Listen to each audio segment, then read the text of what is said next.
오늘 아침에 저희들이 출애굽기 24장, 25장 두 장의 말씀을 읽었습니다. 여러분 24장은 이제 모세가 하나님의 명령에 의해서 하나님의 산 시내산에 올라가서 율법과 계명을 받아서 백성들에게 그것을 나타냅니다. 그때 백성들이 모여서 아멘, 아멘 하면서 그 증거대로 따르겠습니다. 그대로 준행하겠습니다 하면서 하나님 앞에 이렇게 약속하는 장면이 나오게 됩니다. 그리고 놀라운 사실은 70명의 장로들 그리고 아론과 또 그의 아들들과 더불어 올라가서 하나님을 뵙는 장면이 나오고 있습니다. 원래 하나님은 거룩하신 분이잖아요. 그래서 하나님 앞에 아무도 설 수가 없습니다. 하나님이 영이시니 하나님을 본 자도 없고요. 그럼 여기서 그들이 하나님을 보았다라고 얘기할 때 이 보았다라는 것은 온전하신 하나님을 본 것이 아니라 하나님의 임재를 경험했다라는 것으로 우리가 이 말씀을 보면 됩니다.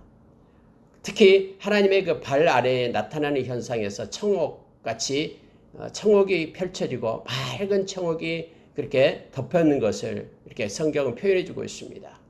이 청옥은 그 사파이어를 얘기하죠. 사파이어. 그리고 맑은 그런 밝게 갠 것처럼 하나님의 그 발 앞에서 그들이 먹고 마셨다라는 내용으로 나타나고 있는데 하나님의 임재 가운데 있었다라는 걸 우리가 이렇게 합니다. 그러고 나서 하나님께서는 모세에게 명령한 게 뭐냐면요. 이제 25장에 가서 성막을 만들 것을 말하면서 여기에 언약궤 그리고 우리가 읽었던 떡상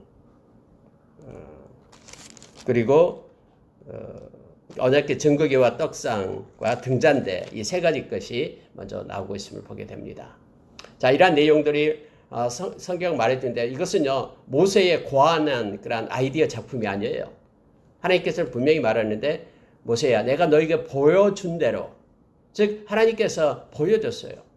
그 보여준 것 가지고 이제는 모세를 이렇게 만들게끔 했습니다. 실제 이것은요 하나님의 나라에 있는 것들 다시 말하면 천상에서 있는 것들의 그 모형을 보여주면서 이 땅에 만들게 한 것이죠.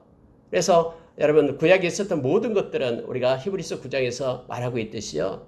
다 타이폴로지입니다. 모형론이에요. 그림자다라는 것이죠. 있는 실제를 보고 거기서 만든 것들이라는 걸 알게 합니다. 말씀을 좀 더 몇 가지를 나누고요. 우리가 기도하는 시간을 갖겠습니다. 오늘은 말씀을 조금 짧게 나누겠습니다. 여러분 24장에 보니까 1절 한번 보십시오. 모세에게 이르시되 너는 아론과 나답과 아비후와 아론의 아들들이죠. 이스라엘 장로 70명과 함께 여호와께로 올라와 멀리서 경배하고 이렇게 합니다. 그 백성들 중에서 그 장로들이었던 70명을 뽑아서 또 아론하고 또 그의 아들 나답과 아비후와 함께 올라갑니다. 네, 이제 그 다음에 올라가서 거기서 다시 말하는데 자 2절에 보니까 모세만 여호와께 가까이 나오고 그들은 가까이 나오지 말며 이렇게 되죠. 백성 중에 그들이 이제 산 위로 올라오고요. 거기에서 또 나머지는 있고 모세만 가서 하나님 앞에 나갑니다. 그리고 하나님께서는 모든 말씀과 모든 율례를 백성에게 전하며 거기서 그들은 한 목소리로 응답하면서 여호와께서 말씀하신 모든 것을 우리가 준행하리이다 라고 모든 아래의 백성들이 그렇게 복창을 하고 하나님 앞에 언약을 하게 됩니다. 여러분 그냥 언약을 하는데 그냥으로 끝나는 게 아니라 의식이 있어요. 피의 의식을 가지고 합니다. 피를 가지고 하죠.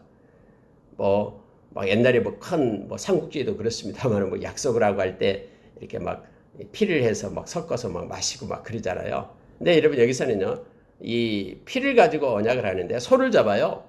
소를 잡아가지고 번제와 화목제로 드리게 합니다. 그리고 모세가 그 소의 그 피를 받습니다. 피를 가지고요. 자 6절에 한번 보십시오. 모세가 피를 가지고 반은 여러 양푼에 담고 반은 제단에 뿌리고 언약새를 가져다가 백성에게 낭독하여 듣게 하니 그들이 이르되 여호와의 모든 말씀을 우리가 준행하리이다. 그러고 나서 이 언약을 듣고 나서 모세가 그 피를 누구에게 뿌리냐면요. 백성에게 뿌리며 이렇게 되어 있어요. 백성에게 뿌리며 이르되 이는 여호와께서 이 모든 말씀에 대해서 너희와 세우신 언약의 피니라. 라고 피의 언약을 하고 있음을 보게 됩니다. 여러분, 왜 모세가 이 소를 잡아서 번제와 그리고 화목제로 드리면서, 화목제로 드린다라는 것은 이제 하나님과 인간이 화목한다라는 것이죠. 서로 하나가 되고 서로 연합하고 서로 함께한다라는 뜻으로 화목제를 드리는 것입니다. 그러면서 여러분, 이 피를 가지고요, 두 군데에다 뿌립니다. 하나는 제단에다 뿌리고요, 하나는 지금 언약을 하고 있는 당사자 백성한테 이 피를 뿌렸다라고 지금 성경은 말하고 있습니다. 하나님의 그러한 임재를 상징하는 제단, 그러니까 하나님의 임재가 있는 그 제단에다 뿌렸다는 건 하나님의 임재를 얘기하는 것이죠. 그러면 하나님과 백성, 이 서로 언약, 약속하는 상대를 얘기합니다. 하나님과 백성, 두 언약의 그러한 대상이 피로 하나 되었다라는 거예요. 피로 거룩하게 된 이것은 약속이다. 거룩한 약속이다라고 말합니다. 그래서 이 피를 가지고 제단에 뿌리고 반은 백성에게 뿌리고, 이렇게 해서 백성의 그러한 그들이 말했던 거 우리가 끝까지 준행하겠습니다. 이 말을 듣고 나서 백성에게 뿌려서요, 피의 언약을 얘기합니다. 이 의식을 통해서 하나님은 하나님 되시고 또 이스라엘 백성이 하나님의 백성됨을 나타내는, 그리고 그렇게 약속을 했던 것을 표시하는 내용으로 나타내게 되죠. 피를 가지고 언약했다라는 것은요, 생명을 두고 하는 것입니다. 제가 생명을 다해서 저는 하나님을 떠나지 않고 하나님의 백성으로 살겠습니다. 특히 여러분, 여기서 중요한 게요, 준행하겠다라고 말한 거잖아요. 이건 뭡니까? 말씀대로 행하겠습니다 라는 거예요. 말씀대로 순종하겠습니다. 하나님 당신께서 정해주신 이 말씀에 따라서 살겠습니다. 이것을 생명 걸고 약속했다라는 뜻이에요. 이러한 하나님과의 그러한 하나님 백성과 사이에 이런 시내산의 언약이 있었습니다. 약속이 있어. 그런데 여러분, 우리가 잘 알다시피 앞으로 이제 구약의 말씀을 쭉 보겠습니다만은 하나님은 신실하십니다. 에메트, 성실하신 하나님. 하나님의 이 약속을 끝까지 그대로 지켜갑니다. 그러나 인간은 이 약속을 갖다 헌신짝 버리듯이 그냥 버려요. 인간은 계속해서 하나님을 떠납니다. 계속해서 하나님이 싫어하고 가증스럽게 여기는 것을 막 행합니다. 말씀을 버려요.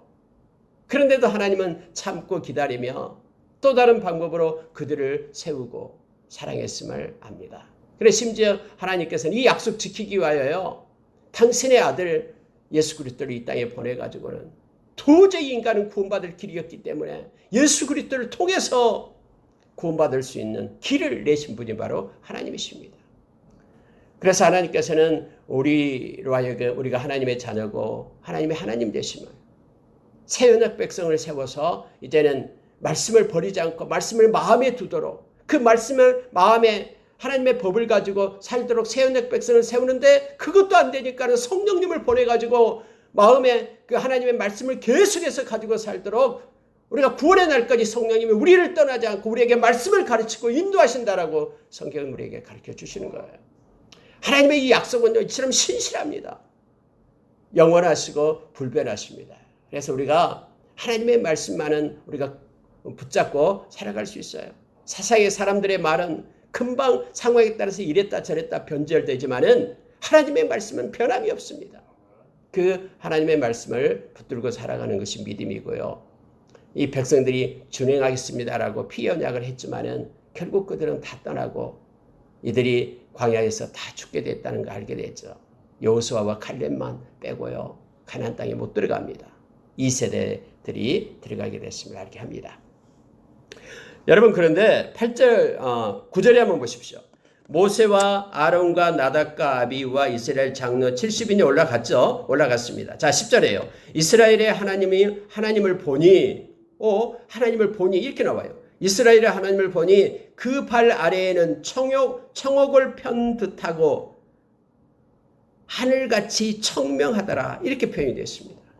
하늘같이 굉장히 맑고 청옥, 이 사파이어, 이 보석을 편 것처럼 쫙 하나님 발 앞에 이것을 보았다라고 얘기하는 거예요. 자, 11절. 하나님이 이스라엘 자손들의 존귀한 자들에게 손을 대지 아니하셨고 그들은 하나님을 뵙고 먹고 마셨더라. 하나님을 뵙고 먹고 마셨다라고 표현을 합니다. 하나님은 그들에게 손대지 않았다라는 것은 거룩하신 하나님이 그 죄 많은 그들을 갖다 그 죄를 갖다 묻지 않았다라는 거예요. 거룩 앞에 죄가 설 수 없기 때문에 다 죽을 수밖에 없는데 하나님께서 그들을 하나님 앞에 있도록 그렇게 허락했다라고 지금 말하고 있는 것입니다. 여러분, 우리가 하나님을 보고도 살 수 있는가라는 말을 많이 합니다. 그래서 여러분, 구약의 모든 흐름 속에는 내가 하나님을 봤네? 그러면 나는 이제 죽게 되었다. 이렇게 말하잖아요.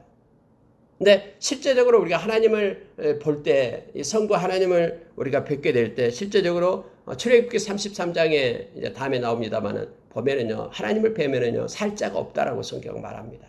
그 온전한 거룩 앞에요, 우리의 거룩하지 않는 우리 인간이 설 수가 없다라는 거예요. 물론 이제 육신을 입고 온 예수 그리스도, 그래서 예수 그리스도가 우리 인간의 형상을 가지고 이 땅에 내려오셨죠. 그 예수님이 우리를 만나 주시고요, 우리를 위하여 생명을 우리에게 주셨죠. 그런데 여러분, 성경에서 하나님을 보았다라는 그런 표현은 뭡니까? 그럼 왜 죽지 않고 그들이 있다라고 우리가 말할 때 성경에서 오늘도 보았다, 하나님을 뵙다, 뵙고 먹었다, 뭐 이렇게 성경 기록이 됩니다. 여러분, 이것은 하나님의 전체의 모습을 온전히 보았다는 말이 아니라 하나님의 영광의 일부를 보았다라는 것으로 우리가 해석을 해야 됩니다. 그래서 하나님의 그 발 아래에 있는 천국과 같이 펼쳐지는 그런 하나님의 임재 가운데 그들이 있었다. 하나님의 영광 중 하나를 보았다. 여러분, 모세가 다음에 출애굽기 31장에서 막 기도합니다. 하나님, 나에게 하나님의 영광을 보여주십시오. 그럴 때 하나님께서 하나님의 그 영광의 일부를 보여주죠. 하나님이 그 앞에 지나면서 그를 모세로 하여금 뒷모습을 보게끔 그렇게 합니다. 그래서 하나님의 영광의 일부를 보았다는 말로 우리가 이것을 해석하면 됩니다. 우리는 하나님의 온전한 모습을 볼 수도 없고요, 또 아무도 보지 못합니다. 그러나 하나님께서 우리에게 나타내 주신 하나님의 임재 가운데 영광의 일부를 우리에게 늘 하나님께서 이렇게 역사하심으로 가르쳐 주시고 은혜 가운데 사랑 가운데 보여주심도 성경은 이렇게 표현되고 있음을 기억하길 원합니다. 그래서 실제적으로요, 하나님께서 이제는 내가 너와 함께하겠다, 너희와 함께하겠다, 임재의 모습을 우리에게 주는 것이 뭐냐면은 바로 이 증거교회예요. 증거교회를 만들게끔 그렇게 합니다. 자, 여러분, 13절 한번 보시기 바랍니다. 이제 하나님께서는 모세에게 올라오라, 그래서 율법과 계명 그 돌판, 십계명의 돌판을 내가 친히 써서 너에게 주겠다라고 성경은 기록해 두고 있죠. 자, 12절에 그 마지막 절 보니까 내가 율법과 계명을 친히 기록한 돌판을 내게 주리라. 그래서 실제로요, 그 십계명의 이 돌판은요, 하나님이 친히 쓴 거예요. 하나님이 친히 이렇게 새긴 것이고 사람이 만든 게 아닙니다. 13절 한번 보십시오. 모세가 그의 부하 여호수아와 함께 일어나 모세가 하나님의 산으로 올라가며, 여호수아와 함께 올라갑니다. 그리고 다음에 이제 여호수아는 밑에 두고 모세가 들어가서 40일야 40주야를 그곳에 머물게 됩니다. 하나님과 함께. 그리고 40일이 지나서 이제 그 돌판을 가지고 내려오게 되죠. 자, 14절을 보십시오. 장로들에게 이르되 너희는 여기서 우리가 너희에게로 올라오기까지 기다리라. 아론과 훌이 너희와 함께 하리니 무릇 일이 있는 자는 그들에게로 나아갈지니라 하고, 거기에 이제 장로들에게 그렇게 말합니다. 근데 아론과 훌이 함께 할 거다. 내 대신에 그들에게 나아가라라고 얘기합니다. 여러분, 훌이 나옵니다. 전번에 아말렉과 전투에서 아론과 훌이 이 모세의 손을 붙잡고 있었잖아요. 기도의 모습으로. 그럴 때 아말렉 전투에서 승리했잖아요. 에베소에 도와줬던 동역자예요. 근데 여러분, 훌이라고 얘기할 때 훌에 대해서 성경에서 자세히 나온 게 없습니다. 그런데 많은 그 요세푸스라는 그 이스라엘 그 역사가가 있었죠. 요세푸스 책도 8권으로 나오고 있습니다만은 그때 당시를 기록한 책이 있습니다. 역사서가요. 요세푸스는 이 훌을 누구로 표현하면은 그 모세의 누나 있던 그 미리암이 있었죠. 미리암의 남편으로 표현하고 있음을 보게 됩니다. 어쨌든 가까운 그 아론의 형이고, 그러면 훌은 이제 누나의 남편이니까 그들이 모세를 도와서 그러한 하나님의 일을 사역을 했음을 보게 됩니다. 그 아론과 훌이 있으니까 그들한테 너희들은 나와라고 70인 장로들에게 말을 합니다. 그리고 모세는 여호수아만 데리고 올라가요. 여호수아는 중간쯤 놔두고 다시 하나님의 산으로 모세가 올라가게 됩니다. 자, 근데 그냥 들어가는 게 아니에요. 자, 여러분 16절 한번 보시기 바랍니다. 여호와의 영광이 시내산 위에 머무르고 구름이 엿새 동안 산을 가리더니, 대부분 하나님의 영광은 구름으로 나타나죠. 그래서 여러분 구름 기둥이 이렇게 머물고 있을 때는 하나님의 영광이 임재하고 있었어요. 성막에 구름 기둥이 떠오르면은 그들이 막 챙겨가지고 구름 기둥이 인도할 때 그들은 다 행진을 했죠. 광야에서요. 또 다음에 솔로몬이 성전을 짓고 하나님의 임재 가운데 있을 때 그 가운데 구름이 가득 차죠. 하나님의 임재가 이렇게 구름으로 나타납니다. 근데 여러분요, 금방 나타나는 게 아니라 6일 동안이나 머물러 있었다라는 거예요. 그리고 그곳에서 구름 가운데 7째 날에 여호와께서 구름 가운데서 모세를 부르시니라 라고 말합니다. 그랬더니 17절, 산 위에 여호와의 영광이 이스라엘 자손의 눈에 맹렬한 불같이 보였고 모세는 구름 속으로 들어가서 산 위에 올랐으며 모세가 40일 40야를 산에 있으니라 라고 되어 있습니다. 밑에서 기다리고 있던 그런 이스라엘 백성들은 하나님의 임재를 지금 보고 있는 거예요. 구름이 빽빽히 가득한 그 시내 산을 다 바라보고 있는 거예요. 근데 6일 동안 이렇게 있더니 갑자기 불 같은 것이 막 나타납니다. 이스라엘이 그걸 봤다라고 성경이 말하고 있죠. 그들의 눈에 맹렬한 불같이 보였다. 다시 말하면요, 이 구름 기둥, 불 기둥이라고 얘기할 때 하나님의 임재를 말하고 있음을 보게 됩니다. 그것이 물론 다음에는 이제 성막에 머무르면서 이스라엘을 인도했음을 우리는 잘 알고 있습니다. 그 전부터 하나님의 임재 가운데 불기둥, 구름 기둥으로 그 바로로부터 하나님께서는 인도해 내셨죠. 여러분 오늘날도요 동일합니다. 이 불기둥, 구름 기둥은 우리를 떠나지 않습니다. 바로 성령님께서 우리를 인도하시겠다라고 말씀했죠. 에베소서 4장 30절에서요. 구원의 날까지 너희가 성령 안에서 인침을 받았다라고 얘기합니다. 그러니 너희는 성령을 근심하게 하지 말라라고 말하죠. 하나님은 약속했고요. 우리 주님께서도 말씀했죠. 세상 끝날까지 내가 너와 함께하리라. 예수 그리스도의 영이신 성령님께서 우리와 함께하십니다. 그리고 우리를 떠나지 않습니다. 우리는 그래서 늘 성령을 쫓는 삶을 살 때 하나님의 임재 가운데 우리가 있게 됨을 알게 합니다. 여러분 25장에 가면은요. 하나님께서는 모세에게 이제 말씀을 하십니다. 모세가 내려왔어요.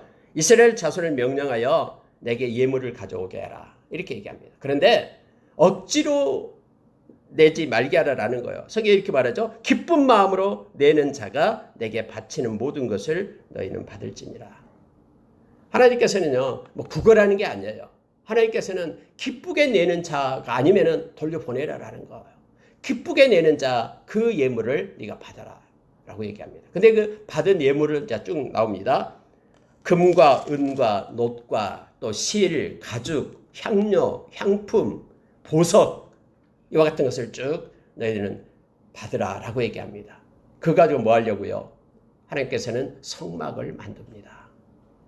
그래서 모세로 하여금 이제는 성막을 만들게끔 그렇게 해요. 자, 8절에 보시기 바랍니다. 내가 그들 중에 거할 성소를 그들이 나를 위하여 짓되 무릇 내가 내게 보이는 모양대로 장막을 짓고 기구들도 그 모양을 따라 지을지니라. 여러분 철저하게요. 이 모든 모양 하나님께서 가르쳐준 모양을 가지고 그대로 지을 것을 얘기합니다. 막 뭐 창의적으로 뭐 고안해가지고 나온 방법이 아니에요. 하나님께서 모세에게 그 40일 동안 시내산에 있으면서 다 보여준 하늘의 형상을 보여준 걸 가지고 그걸 가지고 밑에 내려와서 짓게끔 한 거예요.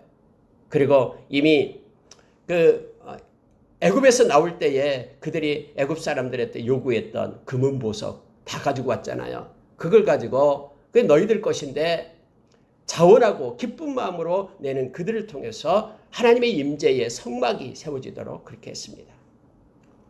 제가 저번에도 말씀을 드렸습니다만은 모든 하나님의 일은요, 이 자원하는 마음이 없으면 안 됩니다. 억지로는 절대로 안 됩니다. 하나님의 일은 그렇게 이루어진 것이 아님을 우리는 잘 압니다. 예물도 마찬가지고 어떤 일이든 봉사도 마찬가지고요. 우리가 베드로전서 5장 1절부터 4절의 말씀을 보면은 거기에는 목자장 대신 예수 그리스도가 나타납니다. 목자장 대신 예수 그리스도가 이제는 오실 때에 만약에 자원하는 마음으로 즐거운 마음으로 하나님의 일을 행했던 모든 예계는 시들지 아니하는 관을 주리라. 시들지 않는 면류관을 주겠다라고 약속을 합니다. 그런데 거기에 보면은 특히 이제 뭐 니드들을 향해서 그렇게 말합니다만 니드들도 역시 억지로 해서는 절대로 안 됩니다. 성경에서 계속해서 세 가지 것을 강조하고 있는데 너희 중에 있는 하나님의 양들을 치되 하나님의 뜻을 따라 억지로 하지 말고 자원해서 해라. 더러운 이익을 위하여 하지 말고 기꺼이 해라. 이 기꺼이 해라라는 것은 즐거운 마음으로 해라 이런 뜻이에요. 그리고 주장하는 자세로 하지 마라. 본이 되라. 그러면은 목자장 되신 예수님이 나타날 때에 시들지 않은 관을 주리라 라고 약속해 주고 있습니다.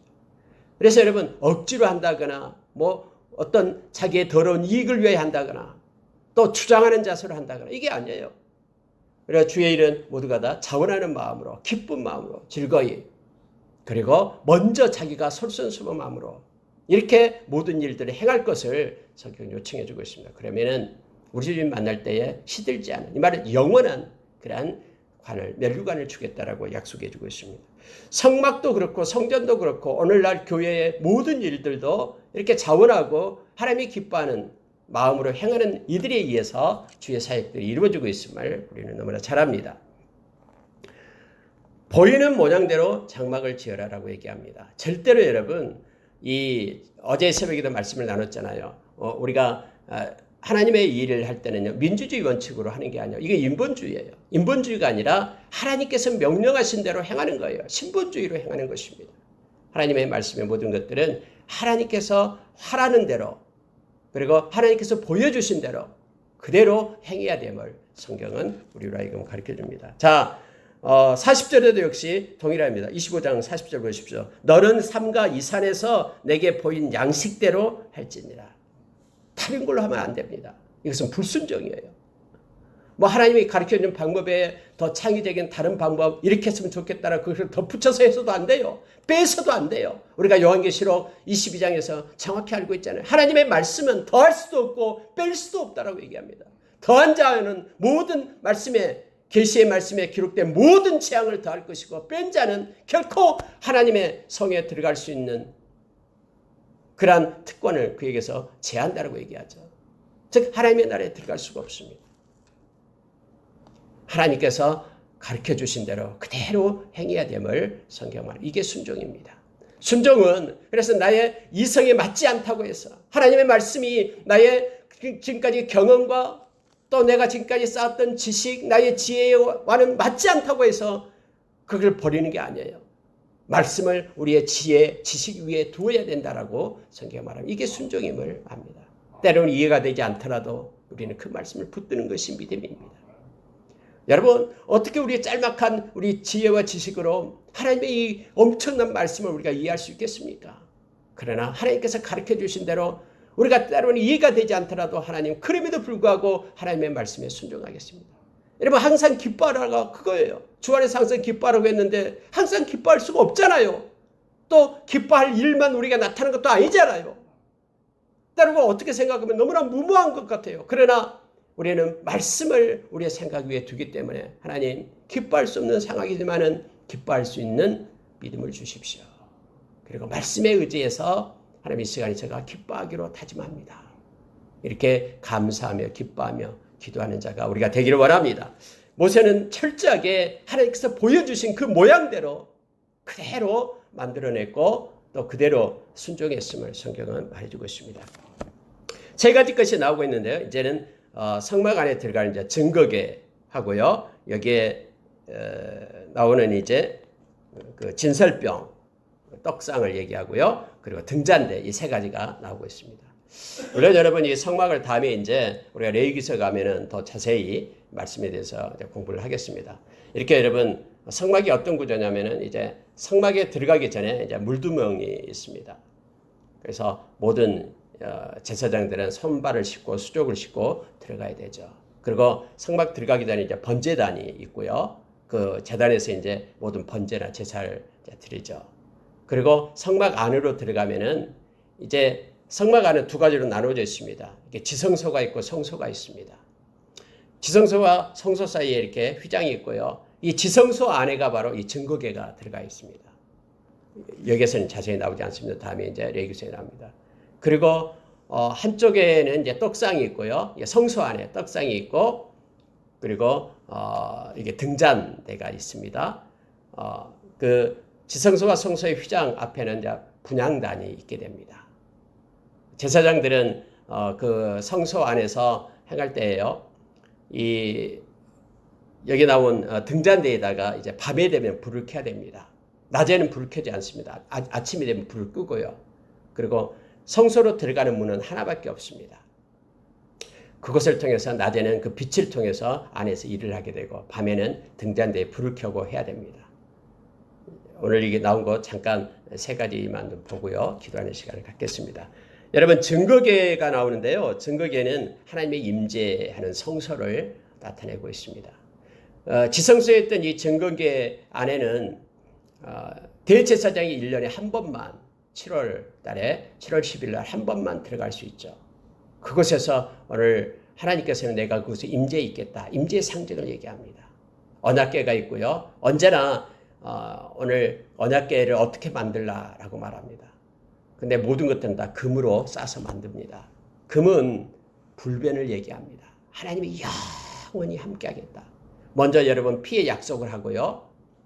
나는 너희 하나님이 되고 너희는 내 백성이 되리라. 이것은 내가 영원히 함께하겠다라고 말하면서 모든 재료가 금이 됩니다. 금으로 입히게끔 그렇게 되어 있죠.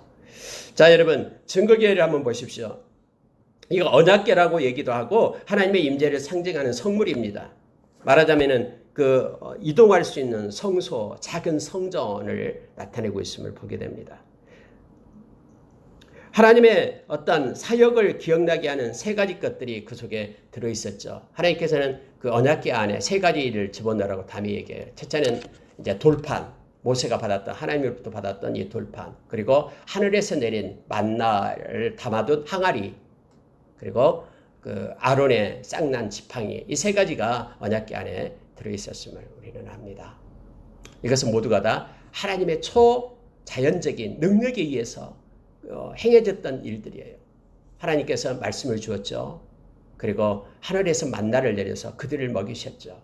영적인 양식인 말씀, 육적인 양식인 만나, 그리고 하나님께서 너희들을 지키고 끝까지 인도하신다라는 상징, 지팡이, 이 세 가지 쌍난 지팡이를 그 세 가지를 그 안에다 넣어두었습니다. 이 말은 하나님이 말씀으로, 그리고 너희의 모든 이 세상의 삶도, 그리고 끝까지 내가 너희를 인도하겠다라는, 너희는 내게 속한 자라는 하나님의 사랑을 이 언약궤 안에 담아둔 것입니다. 그리고 또 하나가 나타나게 되는데, 여기는 언제나요. 자, 16절 한번 보시기 바랍니다. 내가 내게 줄 증거판을 궤 속에 둘지며, 이렇게 되어 있죠. 증거판을 넣어놓고요. 다음에 이제 만나 항아리도 넣어놓고 아론의 쌍난 지팡이도 넣습니다. 자, 21절 한번 보시기 바랍니다. 속죄소를 궤 위에 얹고 내가 내게 줄 증거판을 궤 속에 넣으라. 22절. 거기서 내가 너와 만나고 속죄소 위 곧 증거궤 위에 있는 두 그룹 사이에서 내가 이스라엘 자손을 위하여 내게 명령할 모든 일을 내게 이르리라. 그래서 하나님께서 그곳에 임재해 계십니다. 그런데 여러분, 이 하나님이 임재해 계시는 그 언약궤에 아까도 얘기했듯이 모든 사람이 다 들어갈 수 있는 게 아니에요. 대제사장만 들어가는데 그것도 1년에 한 번이에요. 그것에 하나님이 임재했기 때문에 만약에 대제사장 이 옷술에다가 방울을 달고 들어가는데 방울 소리가 나지 않으면 하나님 앞에서 죽은 거예요. 그러면 그 대제사장을 끄집어내고 다른 제사장이 들어가서 하나님 앞에 그 1년에 한 번 속죄를 해야 됩니다. 근데 여러분 아시죠? 예수님께서 십자가에 못 박히실 때예요. 이 성소와 지성소를 가르고 있는 이 휘장이 이렇게 찢어집니다. 그리고 휘장이 찢어지면서 이제는 지성소로 아무나 예수 그리스도의 의를 힘입는 사람은 하나님의 임재 가운데 다 들어갈 수 있음을 성경은 우리에게 가르쳐줘요. 그러니까 예수님께서 모든 이 성전과 또는 성막의 이 모든 것들을 갖다 성취해버리죠. 그리고 우리가 잘 아는 히브리서 10장 19절 20절에서 예수님은 그렇게 말합니다. 우리에게요 하나님께 이르는 살 길을 내었다고 얘기합니다. 휘장을 찢고 육체 대신 당신께서 당신의 육체를 쪼개서 하나님으로 이르는 살 길을 우리에게 주었다고 얘기합니다. 그래서 우리는 예수 그리스도의 의를 힘입고 하나님의 보좌에 하나님의 임재 가운데 지금 나아갈 수 있는 것입니다. 이것이 구약의 모든 것들을 예수님께서 성취하고 계심을 우리가 말하게 합니다. 그래서 실제로요, 예수님이 다 이룬 겁니다. 이따도 잠깐 말씀을 나누겠습니다만 이 증거계 하나님의 임재 가운데 있는 것이죠.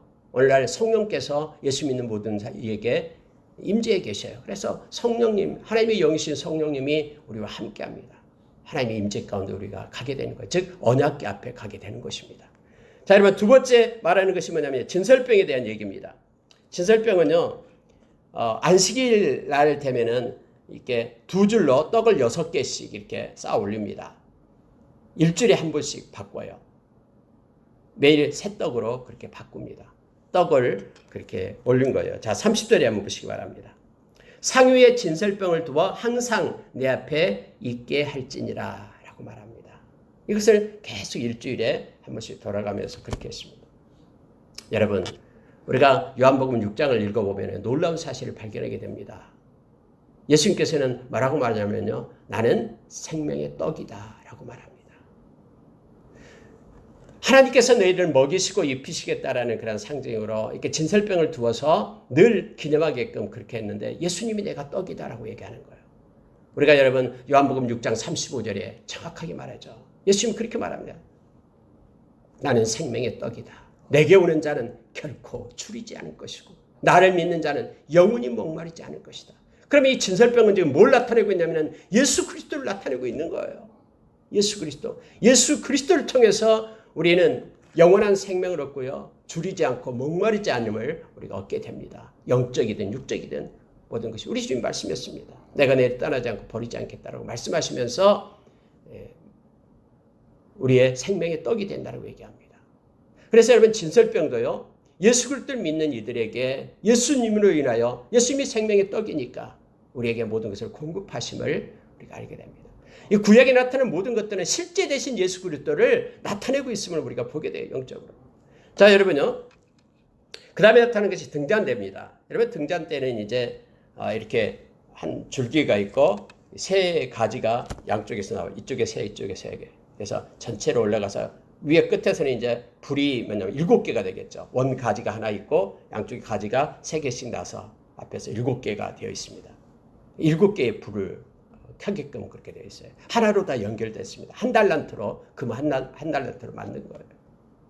물론 앞에 있는 떡상도 금으로 다 발라서 만듭니다. 영원히 그렇게 하겠다라고 말해주고 있는 것이죠. 근데 이제 살구꽃 형상을 해가지고 꽃받침대도 만들고 꽃 모양으로 만들고 하나로 한 달란트로 쳐서 만들어서 그렇게 해라라고 성경은 말하죠.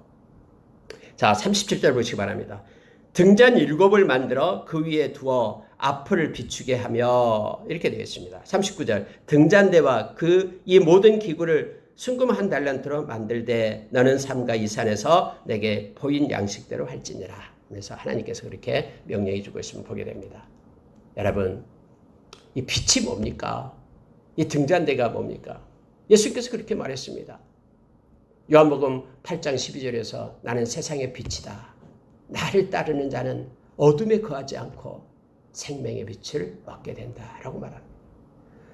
우리가 여러분 빛이다라고 얘기할 때요. 하나님을 나타낼 때도 하나님을 빛이다라고 얘기하죠. 하나님은 세 가지예요. 하나님은 영이시고 하나님은 빛이시고 하나님은 사랑이시고 이 세 가지를 성경에서 가르쳐주고 있는 것이죠. 이런 빛이다라고 얘기하면 요한복음 1장에 보면은 예수님께서는 말씀이 육신이 되어 이 땅에 오신 분이라고 얘기하죠. 그러면서 빛으로 오셨다라고 우리에게 말해주고 있어요. 이 빛으로 왔다라는 것이 뭐냐면은 바로 예수 그리스도를 상징적으로 말해주고 있는 것을 보게 됩니다. 여러분, 이 성서에 있던 모든 것들이요 다 예수님을 나타내고 있는 거예요. 그래서 구약의 모든 것들은 그림자고요 예수님이 실제 되심을 우리에게 말해주고 있습니다. 예수님은 생명의 빛입니다. 예수님을 따르는 저와 여러분은요 절대로 어둠의 세계가 우리를 함몰시키지 못합니다. 어둠이 우리를 가까이 못합니다. 여러분, 어떤 칠흑 같은 어둠이다라고 작은 불꽃 하나 그것을 덮을 수가 없습니다. 오히려 어둠이 짙으면 짙을수록 빛은 더 밝게 빛나는 것이죠. 오늘 말씀 가운데 예수님께서는 또 말씀이 빛이다라고 우리에게 가르쳐주죠. 그래서 여러분 우리가 시편 119편 105절에 말하죠. 하나님의 이 말씀은 우리 발의 등이고 우리 길의 빛이 된다라고 말해두고 있습니다. 말씀이 예수 그리스도시고요. 오늘 말씀을 마치겠습니다. 하나님께서 여러분 언약궤와 그리고 떡상과 그리고 등잔대 이 세 가지를 먼저 말하고 있습니다. 근데 이 모든 것들이 다 예수 그리스도를 나타내고 있음을 보게 됩니다. 예수 그리스도 믿는 자에게는 하나님의 임재 대신 성령님께서 함께 하시고요. 예수 그리스도를 믿는 자들에게는 우리 주님이 약속하신 것처럼 살아있는 생명의 떡이 되신 예수님께서 우리를 줄이지 않고 또 목마르지 않게끔 책임지시고 이끌어 주신다고 약속하셨습니다. 예수님이 떡이셔요. 그리고 예수님이 빛이십니다. 예수님은 당신의 그리스도의 영이 우리 가운데 없으면 우리가 그리스도의 아니다라고 로마서 8장 9절에서 말씀한 것처럼 예수님은 바로 하나님이시죠.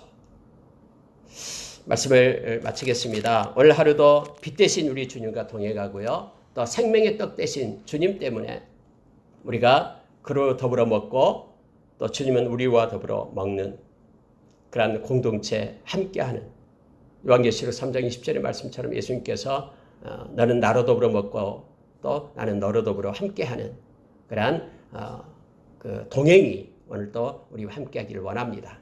함께 기도하겠습니다.